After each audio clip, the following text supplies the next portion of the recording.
தமிழக முதலமைச்சர் மு க ஸ்டாலின் தனது குடும்பத்துடன் சர்வாதிகாரம் செய்து வருவதாக நடிகையும் அதிமுக கொள்கை பரப்பு இணைச் செயலாளருமான நடிகை விந்தியா குற்றம் சாட்டியுள்ளார். முன்னாள் முதல்வர் ஜெயலலிதாவின் பிறந்தநாள் விழாவை முன்னிட்டு திருவாரூர் மாவட்டம் மன்னார்குடியில் அதிமுக பொதுக்கூட்டம் நடைபெற்றது. இதில் அதிமுக கொள்கை பரப்பு இணைச் செயலாளர் நடிகை விந்தியா பங்கேற்று பேசினார். அப்போது மதுபானம் விற்றதனால் டெல்லியில் கெஜ்ரிவாலுக்கும், தெலுங்கானாவில் KCRக்கும், ஆந்திராவில் ஜெகன்மோகன் ரெட்டிக்கும் ஆட்சி பறிபோனது போல் தமிழ்நாட்டில் ஸ்டாலினுக்கும் பறிபோகும் என சாடினார். மேலும் ஹிட்லர், இடியமின் போன்றோர் சிங்கிள் சர்வாதிகாரியாக இருந்ததாகவும், ஆனால் தமிழக முதலமைச்சர் மு க ஸ்டாலின் தனது குடும்பத்துடன் சர்வாதிகாரம் செய்து வருவதாகவும் விந்தியா குற்றம் சுமத்தினார்.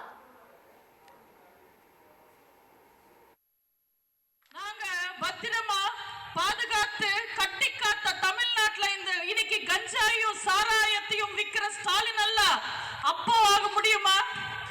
அனைத்து மகளிர் போலீஸ் ஸ்டேஷன் கொண்டு வந்து தமிழக பெண்களை காத்து அம்மா நாங்க எங்க தலைவி கட்சிக்காரனை காப்பாத்த பாதிக்கப்பட்ட பொண்ணோட FIR லீக் பண்ற ஸ்டாலின் அல்ல அப்பாவாக முடியுமா?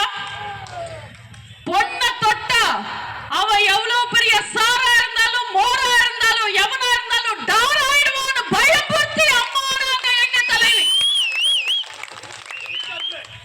பாலியல் குற்றவாளி வீட்டுல பிரியாணி சாப்பிட்டவன் எல்லாம் அமைச்சரா வச்சிருக்கிற நீங்கெல்லாம் ஸ்டாலின் எல்லாம் அப்பா ஆயிட முடியுமா?